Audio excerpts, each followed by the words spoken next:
भगवान श्री कृष्ण के एक पुत्र थे सांब, बड़े सुंदर, दूसरे कामदेव जैसे। एक बार उनके महल में चल कर के एक ऋषि आए। ऋषि की बड़ी बड़ी जटा, बड़ी बड़ी दाढ़ी, अस्थि पंजर मात्र शरीर। जब आए पूछा कृष्ण कहाँ हैं, तो सांब कभी अपनी खूबसूरती को देखता है, मैं कितना सुंदर, और कभी ऋषि की बदसूरती को देखता है, ये क्या ऋषि हैं, अस्थि पंजर मात्र, बड़ी बड़ी जटाएं धारण की। हंसने लगता, मजाक बनाने लगता। वो ऋषि और कोई नहीं, महाक्रोधी दुर्वासा ऋषि। अरे बेटा, इस सुंदरता पे बड़ा घमंड हो रहा है ना तेरा, बहुत घमंड है सुंदरता पे, जा इसमें कोढ़ हो जाएगा, कुष्ठ रोग हो जाएगा।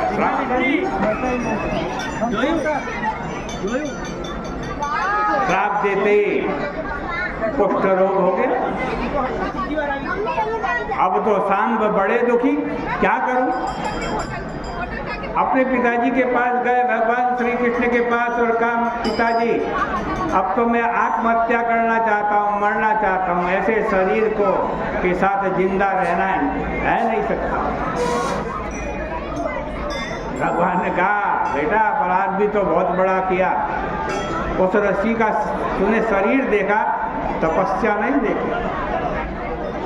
लोग शरीर की मीमांसा बहुत करते हैं, ये बहुत सुंदर है। जरूरी नहीं जिसकी शकल सूरत बहुत सुंदर हो उसका स्वभाव और आचरण भी बहुत सुंदर होगा, ये आवश्यक नहीं।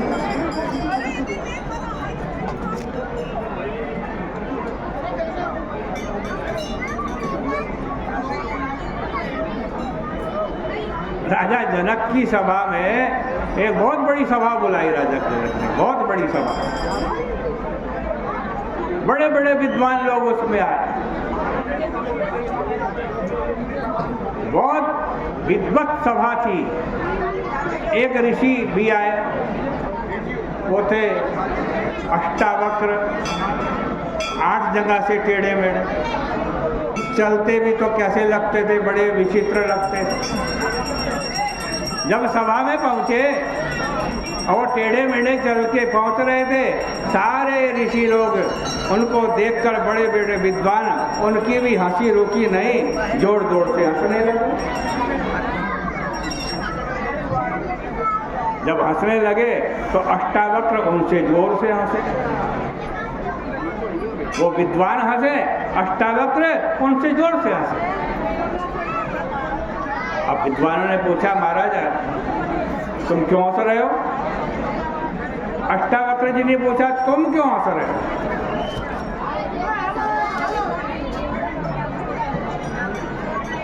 तो उन्होंने कहा हम तो तुम्हें देखकर हंस रहे हैं। अष्टावक्र जी ने कहा मैं तुम्हें देखकर हंस रहा हूं।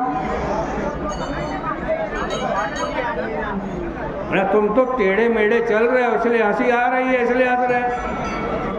उन्होंने कहा महाराज मैं इसलिए हंस रहा हूँ कि मैं ये सोच करके आया था कि राजा जनक की सभा में बड़े बड़े विद्वान मिलेंगे, ज्ञानी मिलेंगे। यहाँ आकर पता चला यहाँ तो सब चमार बैठे हुए। चमार के अरे तुम मेरी चमड़ी देख करके हंस रहे हो, चमड़ी की मीमांसा कर रहे हो, ये नहीं देख रहे हो कि मेरी अंदर कितनी तपस्या है, कितना ज्ञान है, कितनी विद्वत्ता। यही काम सांब ने भी किया और सांब को श्राप मिला। भगवान से कहने लगा कि मैं तो अब आत्महत्या करूंगा। भगवान ने कहा आत्महत्या तो बहुत बड़ा पाप है, अपराध है, प्रायश्चित कर। कि क्या प्रायश्चित करो? जाओ जमुना जी के तट पर भगवान सूर्य नारायण की आराधना करो। सांब जमुना जी के तट पर गया और भगवान सूर्य नारायण की जैसे जैसे तपस्या करने लगा, आराधना करने लगा, उसका शरीर का कुष्ठ रोग दूर होने लगा और सभी कुष्ठ रोग उसका दूर हो गया। भगवान सूर्य नारायण के अंदर बड़े से बड़े रोग को दूर करने की क्षमता है।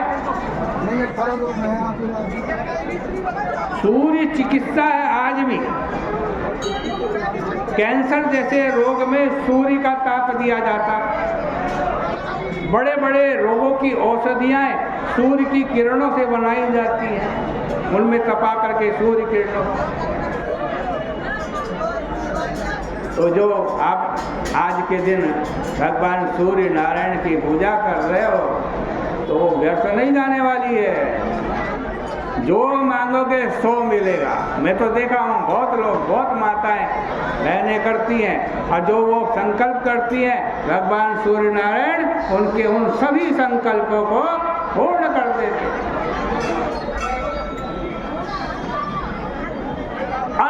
अन्न मांगो, वो भी अन्न देने वाले भी भगवान सूर्य नारायण हैं।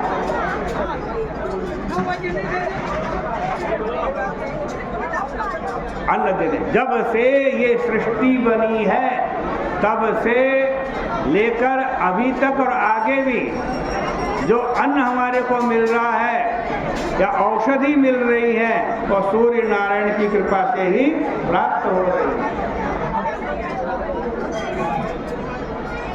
भगवान सूर्य नारायण का तेज जिस भूमि पर नहीं पड़ता वहाँ फसल और औषधि नहीं उगती, वो भूमि बंजर हो जाती है।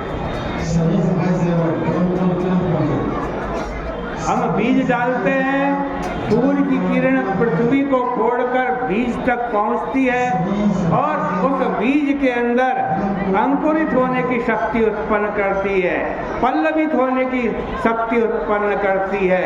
फलित होने की शक्ति कौन उत्पन्न करता है? यही भगवान सूर्य नारायण करते हैं। अन्न के देवता भी भगवान सूर्य नारायण।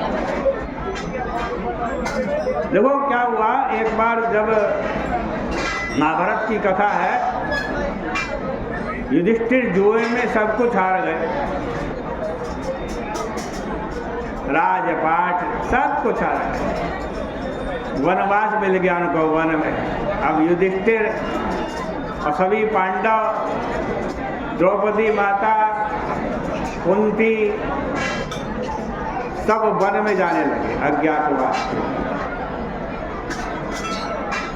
जब जाने लगे तो बहुत सारी प्रजा का वर्ग, बहुत सारे ब्राह्मण उनके पास पहुंच गए और कहने लगे, महाराज हम भी आपके साथ वन में चलेंगे। युधिष्ठिर ने समझाया, भाई मेरे पास कुछ नहीं, राजपाट सब खत्म हो गए, मेरे साथ जाकर के क्या करोगे? दुर्योधन के पास सब कुछ है, दुर्योधन के राज्य में रहोगे सब कुछ मिलेगा, धन संपत्ति वैभव सुख समृद्धि। लेकिन प्रजा के लोगों ने कहा, महाराज दुर्योधन पापी है, दुराचारी है, और राजा पाप करे तो उसका फल प्रजा को भी मिलता, इसलिए हम उसके राज्य में तो रहने वाले नहीं, आप जाएंगे जहाँ जाएंगे आपके साथ साथ चलेंगे, जहाँ जाएंगे आपके साथ साथ चलेंगे। युधिष्ठिर को बड़ी चिंता हुई, इतनी सारी प्रजा, इतने सारे ब्राह्मण, ये सब मेरे साथ वन में जाएंगे तो उनको खिलाऊंगा क्या खिलाऊंगा? देखो उस समय ये परंपरा थी कि कोई विपत्ति आती, संकट आता तो उसके समाधान के लिए गुरु जी के पास जाते थे लोग, सदगुरु के।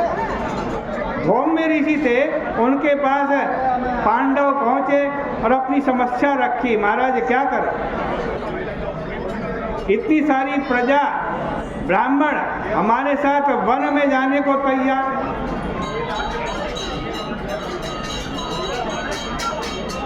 क्या करें? धौम्य ऋषि ने कहा, देखो भाई, जो भगवान सूर्य नारायण है ना, वो अन्न के देवता, तुम उनकी आराधना करो। वन में ही युधिष्ठिर ने बहुत बड़ा यज्ञ किया भगवान सूर्य नारायण की उपासना के लिए भगवान सूर्य नारायण प्रसन्न हुए। हाथ में एक बटलोई है उनके, ला करके युधिष्ठिर को दे दी। कहा बेटा इसमें भोजन पकाना, ये अक्षय पात्र है, इसका भोजन जब तक तुम और द्रौपदी भोजन नहीं कर लोगे तब तक इसका भोजन समाप्त नहीं होगा। वो चमत्कारी बटलोई लेकर के आज युधिष्ठिर सबका पालन पोषण करते हैं। पहले ब्राह्मणों को भोजन कराते हैं, फिर प्रजा के लोगों को भोजन कराते हैं, फिर अपने भाइयों को भोजन कराते हैं और अंत में द्रौपदी और युधिष्ठिर भोजन करते हैं। तो भैया ये भगवान सूर्य नारायण है। सूर्य नारायण की उपासना करने से सब कुछ मिलता है, सब कुछ मिलता है। और एक और बात आपको बता दूं, जो आप गायत्री मंत्र जपते हो ना,